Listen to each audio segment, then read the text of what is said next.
ఎన్నికల ముందు తెలుగుదేశం పార్టీ చంద్రబాబు గారు కూటమి ఏదైతే హామీలను ఇచ్చిందో ఆ హామీలను నెరవేర్చే దిశగా ఇప్పుడైతే అడుగులు వేస్తున్నాయి. అందులో అతి ప్రధానమైనటువంటి హామీ గెలిచిన వెంటనే పింఛను 4,000 రూపాయలకు పెంచడంతో పాటు ఏప్రిల్, మే, జూన్ నెలలకు అదనంగా 1000 కలిపి మొత్తంగా జులై నెలలో 7,000 రూపాయలు పింఛన్ ఇస్తామని అప్పట్లో కూటమి ప్రకటించడం జరిగింది. అన్నట్టుగానే చంద్రబాబు గారు ముఖ్యమంత్రిగా ప్రమాణ స్వీకారం చేసి 20 రోజులు గడవక ముందే జులై 1వ తారీఖు రానే వచ్చింది. అన్నట్టుగానే ఇచ్చిన మాట ప్రకారం ఈ రోజు రాష్ట్ర వ్యాప్తంగా 65,18,000 మందికి పైగా ఏదైతే ఈ పింఛన్ ఉందో ఈ పింఛన్ అందించడానికి స్వయంగా రాష్ట్ర ముఖ్యమంత్రి హోదాలో చంద్రబాబు గారే ఆ రంగంలో దిగడం అనేది దేశంలోనే ఒక చరిత్ర. గతంలో జగన్మోహన్ రెడ్డిని కూడా మనం చూసాం.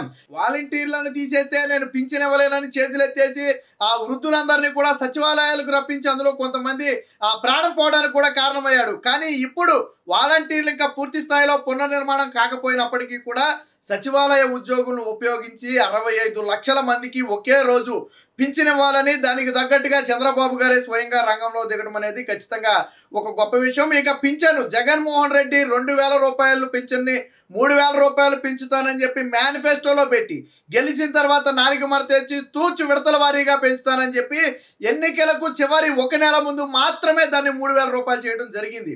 కానీ చంద్రబాబు గారు ఇచ్చిన మాట ప్రకారం మొదటి సంతకంతోనే అంటే గెలిచిన 20 రోజుల్లోనే దాన్ని 4,000కు పెంచడంతో పాటు అదనంగా 3,000 కలిపి 7,000 ఇవ్వడం జరిగింది. ఇక ఇదే సమయంలో ఏదైతే దివ్యాంగులకు ఇచ్చే పింఛను 3,000 ఉందో దాన్ని 6,000కు పెంచడం జరిగింది. అలాగే ఏదైతే పూర్తిగా అనారోగ్యంతో మంచం పట్టినటువంటి వాళ్ళు ఉన్నారో వారందరికీ ఇచ్చే పింఛను 5,000 రూపాయలను ఒక్కసారిగా 15,000 రూపాయలు చేయడం జరిగింది. అంటే 200% చంద్రబాబు గారు పెంచడం జరిగింది. ఇలా 1 కాదు 2 కాదు ఏదైతే ఇతర చికిత్సలు చేయించుకునే వారు ఉన్నారో వారికి ఇచ్చే పింఛన్ల మొత్తాన్ని కూడా చంద్రబాబు గారు పెంచడం జరిగింది. గతంలో జగన్మోహన్ రెడ్డి పాలనలో మోసం చూసాం. 1,000 రూపాయలు పింఛను పెంచడానికి జగన్మోహన్ రెడ్డికి 5 ఏళ్లు పడితే చంద్రబాబు గారు 1,000 రూపాయలు పింఛను పెంచడానికి కేవలం 20 రోజుల సమయం పట్టింది. 3,000 4,000 చేయడానికి 20 రోజులే పట్టింది. అలాగే 5,000 15,000 చేయడానికి కేవలం 20 రోజులే పట్టింది. ఇది చిత్తశుద్ధికి దీనికి ఉన్నటువంటి తేడా. గతంలో జగన్మోహన్ రెడ్డి తాను ముఖ్యమంత్రిగా ఉన్నప్పుడు టెంకాయ కథ చెప్పాడు. అది కూడా గుర్తు చేసుకోవాలి ఇప్పుడు సందర్భం. గతంలో స్టీల్ ప్లాంట్కి గత ముఖ్యమంత్రి హోదాలో చంద్రబాబు గారే ఎన్నికల సమయంలో ప్రారంభోత్సవం చేస్తే శంకుస్థాపన చేస్తే దానికి జగన్మోహన్ రెడ్డి వచ్చిన తర్వాత విమర్శ చేశాడు ముఖ్యమంత్రి అయ్యాక. ఎన్నికలకు చివరి 6 నెలల్లో టెంకాయ కొడితే దాన్ని మోసం అంటారు, కానీ ఎన్నికల్లో గెలిచిన మొదటి 6 నెలల్లోనే టెంకాయ కొడితే దాన్ని చిత్తశుద్ధి అంటారని చెప్పి జగన్మోహన్ రెడ్డి చెప్పారు. మరి చంద్రబాబు గారు గెలిచిన 6 నెలల్లో కాదు 20 రోజుల్లోనే పింఛను పెంచాడు. మరి 5 ఏళ్ల పాటు పింఛను పెంచకుండా చివరి నెలలో మాత్రమే పింఛను పెంచారు. ఇప్పుడు మోసం ఎవరిదో చిత్తశుద్ధి ఎవరిదో ప్రజలే అర్థం చేసుకోవాలి. ప్రజలకు విషయాలు తెలుసు కాబట్టి ఈరోజు జగన్మోహన్ రెడ్డిని పూర్తిగా దూరం పెట్టి ప్రతిపక్ష హోదా కూడా ఇవ్వకుండా జగన్మోహన్ రెడ్డి ఎందుకు దూరం పెట్టారు అంటే ఈ కారణంతోనే ఇప్పుడు రాష్ట్రంలోని 65 లక్షల మంది ఎవరైతే పింఛన్ తీసుకునే వృద్ధులు కానివ్వండి, దివ్యాంగులు కానివ్వండి వీరందరూ ఉన్నారో వారందరూ కూడా హర్షం వ్యక్తం చేసే పరిస్థితి. చంద్రబాబు గారు ఇచ్చిన మాట ప్రకారం మొదటి సంతకంతోనే దీన్ని 4,000 రూపాయలకు పెంచడంతో వారందరూ కూడా హర్షం వ్యక్తం చేస్తున్నారు. గతంలో కూడా మీరు చూశారు, జగన్మోహన్ రెడ్డిని అడిగితే నేను పెంచుకుంటూ పోతానని చెప్పాను కానీ ఈ తారీఖులు పెంచుతానని నేను ఏమైనా చెప్పానని చెప్పి నాలుక మరతేశాడు. కానీ కూటమి ప్రభుత్వం చంద్రబాబు గారు నాలుగు మరతేలా ఈయన కూడా ఒక 6 నెలల కాలక్షేపం చేసి 3 నెలల కాలక్షేపం చేసి నేను ఇస్తానని చెప్పొచ్చు. ఆర్థిక పరిస్థితి అంతంత మాత్రంగానే ఉన్నప్పటికీ కూడా చంద్రబాబు గారు నిన్న బహిరంగ లేఖ ద్వారా ప్రజలకు చెప్పింది కూడా అదే. ఆర్థిక పరిస్థితి అంతంత మాత్రంగానే ఉంది, రాష్ట్రం మొత్తానికి తెలుసు. జగన్మోహన్ రెడ్డి అప్పుల ఊపిలో కూర్చేశాడు. మరి ఇలాంటి సమయంలో అయినప్పటికీ కూడా వృద్ధులకు ఇస్తానన్న 7,000 రూపాయలు మొదటి నెల పింఛన్ ఏదైతే ఉందో దాన్ని ఇస్తున్నాము అంటే ఇచ్చిన మాటకు నిలబడాలి, మమ్మల్ని నమ్ముకున్నటువంటి వారికి న్యాయం చేయాలనే ఒక ఉద్దేశంతోనే ఆ చంద్రబాబు గారు ఇస్తున్నట్టుగా చెప్పారు. కానీ దీని మీద కూడా వైసీపీ రాద్ధాంతం చేయడం, 5 ఏళ్ల పాటు 1,000 రూపాయలు పింఛన్ పెంచడం చేత కానీ వీళ్ళు ఈ రోజు చంద్రబాబు నాయుడు పింఛన్ ఇస్తే చంద్రబాబు నాయుడు వాలంటీర్తో పోల్చారు. ఒకవేళ చంద్రబాబు నాయుడు ప్రజాసేవ చేయడం వాలంటీరే అయితే చంద్రబాబు గారు వాలంటీరే, ప్రజాసేవ చేయడం కూలోడైతే చంద్రబాబు గారు కూలోడే. అక్కడ అంతిమ లక్ష్యం ఏంటంటే ప్రజలకు మేలు చేయడం. జగన్మోహన్ రెడ్డి ఏ రోజైనా పరదాలు దాటి బయటకు వచ్చాడా? చంద్రబాబు గారు ఈరోజు పూరి గుడిసెలోకి వెళ్ళి పింఛన్ ఇవ్వడం జరిగింది. జగన్మోహన్ రెడ్డి 5 ఏళ్ల ముఖ్యమంత్రి కాలంలో ఏ రోజైనా సరే ఒక పూరి గుడిసె తొక్కాడా? తన తాడేపల్లి ప్యాలెస్ వదిలి ఎప్పుడైనా బయటకు వచ్చాడా? రాలేదు కదా.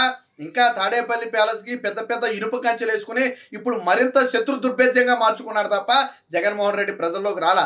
మరి ఇక్కడ ముఖ్యమంత్రిగా ఉన్నటువంటి చంద్రబాబు నాయుడు గారు ప్రజల్లో తిరుగుతుంటే ప్రతిపక్ష హోదా కూడా లేనటువంటి జగన్మోహన్ రెడ్డి ఎక్కడ తిరుగుతున్నాడు? ప్రజల పక్షాన పోరాడాల్సిన బాధ్యత ఉంది కదా. ప్రతిపక్ష హోదా లేకపోయినా ప్రజల కోసం పోరాడాల్సిన బాధ్యత ఉంది కదా. మాజీ ముఖ్యమంత్రిగా తాడేపల్లి ప్యాలెస్ను కూడా కాదని ఇప్పుడు బెంగళూరు ప్యాలెస్లోకి వెళ్ళిపోయి జగన్మోహన్ రెడ్డి షికారులు చేస్తున్న పరిస్థితి, కాలక్షేపం చేస్తున్న పరిస్థితి, జల్సాలు చేస్తున్న పరిస్థితి. పాపం ప్రజలు దారుణంగా ఓడించారు కాబట్టి ఆ ఓటమి భారాన్ని జీర్ణించుకోలేక వెళ్ళిపోయి యలహంక ప్యాలెస్, బెంగళూరులో ఉన్నటువంటి యలహంక ప్యాలెస్లో జగన్మోహన్ రెడ్డి అక్కడ కూర్చుని ఇక్కడ విమర్శలు చేస్తున్నాడు. నీకు సిగ్గుచరం ఉంటే ఆంధ్రప్రదేశ్లోని అడుగుపెట్టి నువ్వు ప్రజలకు నీ మొహం చూపించాలి. అసెంబ్లీలోని నీ ముఖం చూపించలేక పారిపోయిన వాడివి నువ్వు. ఈ రోజు ఇచ్చిన మాట కట్టుబడి మొదటి 20 రోజుల్లోనే ఆ హామీని నెరవేర్చే తెలుగుదేశం పార్టీ మీద విమర్శలు చేస్తున్నామంటే, ఈ రోజు చంద్రబాబు గారి మీద విమర్శ చేయడం అంటే సూర్యుడి మీద ఉమ్మోయటం లాంటిది. ఏమవుతుందో మన అందరికీ తెలుసు. ఊస్తే ఏం జరుగుతుంది? తిరిగి వచ్చి మన్నెత్తిరే పడుతుంది. అలాగే 5 ఏళ్ల పాటు నువ్వు హామీని నెరవేర్చకుండా ప్రజలను మోసం చేసిన నువ్వు ఈ రోజు చంద్రబాబు గారిని విమర్శించడం అంటే ఖచ్చితంగా సూర్యుడి మీద ఉమ్మూయటం లాంటిదే. ప్రజలు అన్ని గమనించారు కాబట్టి ఈ రోజు జగన్మోహన్ రెడ్డిని తిరస్కరించారు, చంద్రబాబు గారిని ఆస్వాదించారు. ఖచ్చితంగా కూటమి ప్రభుత్వం ఇచ్చిన హామీలు నెరవేరుస్తుంది అనటానికి ఇది ఒక ఉదాహరణ. మనందరికీ తెలుసు, గతంలో జగన్మోహన్ రెడ్డి అన్నాడు చంద్రబాబు నాయుడు హామీలు ఇవ్వటమే తప్ప ఏ రోజైనా ఒక హామీని నెరవేర్చాడా, ఒక మాట మీదైనా నిలబడ్డాడా అని చెప్పి గతంలో చంద్రబాబు నాయుడు గారిని ప్రశ్నించిన పరిస్థితి. మరి ఈ రోజు జగన్మోహన్ రెడ్డి సమాధానం చెప్పాలా. ఇచ్చిన మాట కట్టుబడి పేదల పక్షాన్ని నిలబడిన చంద్రబాబు గారు గొప్పవాడా, లేదా ఇచ్చిన మాట కట్టుబడకుండా 5 ఏళ్ల పాటు కాలక్షేపం చేసి 1000 రూపాయలు పింఛను పెంచడానికి వృద్ధులను మోసం చేసిన నువ్వు గొప్పవాడివా? నువ్వే చెప్పాలా. గతంలో జగన్మోహన్ రెడ్డి అన్నాడు మొదట 6 నెలల్లోనే మంచి ముఖ్యమంత్రి అనిపించుకుంటానని, కానీ 5 ఏళ్ల తర్వాత కూడా మంచి ముఖ్యమంత్రి అనిపించుకోరా. కానీ చంద్రబాబు గారు మొదటి 20 రోజుల్లోనే తాను మంచి ముఖ్యమంత్రిని, చేతల ముఖ్యమంత్రిని, మాటల ముఖ్యమంత్రిని కాదు అని నిరూపించుకున్నారు. ఒక పక్క మెగా డిఎస్సి తీశారు, నువ్వు తీసినటువంటి డగా డిఎస్సి కాదని ఈ రోజు 16,000 కోట్లతో మెగా డిఎస్సి తీశారు. ఇంకో పక్క ఏదైతే ల్యాండ్ టైటిలింగ్ యాక్ట్ ఉందో దాని రద్దు మీద సంతకం పెట్టారు. ఇంకో పక్క 7,000 రూపాయలు పింఛన్ ఇవ్వడం జరిగింది. ఇంకో పక్క అమరావతి, పోలవరం పనులు పరుగులు పెడుతున్నాయి. నిన్నే పోలవరం అంతర్జాతీయ నిపుణులు కూడా వచ్చి పరిశీలించిన పరిస్థితి. సో ఇది చిత్తశుద్ధి ఉన్నటువంటి చంద్రబాబు గారు 20 రోజుల్లో చేసినటువంటి పని. కానీ నువ్వు 5 ఏళ్లలో ఏం చేసావు? జగన్మోహన్ రెడ్డి అనే వ్యక్తి 5 ఏళ్లలో ఇదిగో ఈ పని చేశాడని చెప్పుకోగలరా? ఏ మంచి అయినా చేశాడా? నిజంగా మీరంత మంచి చేస్తే ప్రజలు ఈ రోజు కనీసం ప్రతిపక్ష హోదా కూడా ఇవ్వకుండా ఎందుకు అంత దారుణంగా ఓడించారు? కొన్ని చోట్ల డిపాజిట్లు కూడా దొక్కుతాయో లేదన్న పరిస్థితి ఎందుకు వచ్చింది? ఈ రోజు కూటమిలో ఉన్నటువంటి జనసేన 2వ స్థానంలో ఉంది, కానీ 175 స్థానాల్లో నేను సింగిల్ గా పోటీ చేస్తానని చెప్పిన జగన్మోహన్ రెడ్డికి 11 సీట్లు కూడా రాలా. సో కర్మ అనేది ఇలాగే ఉంటుంది. గతంలో చంద్రబాబు నాయుడు ప్రతిపక్ష హోదా లేకుండా చేస్తానని బెదిరించినటువంటి జగన్మోహన్ రెడ్డికి ఈ రోజు ప్రతిపక్ష హోదా లేకుండా పోయింది. ఏది ఏమైనా కూటమి ప్రభుత్వం చంద్రబాబు గారు ముఖ్యమంత్రిగా ఈ రోజు ఇచ్చిన హామీని నెరవేర్చడం పట్ల దాదాపుగా 65 లక్షల మంది ఎవరైతే ఈ పింఛన్ తీసుకునే అవతాతలు కానివ్వండి, ఒంటరి మహిళలు కానీ ఉన్నారో వాళ్ళందరూ కూడా ఈ రోజు చంద్రబాబు గారి చిత్తశుద్ధి పట్ల హర్షం వ్యక్తం చేసే పరిస్థితి.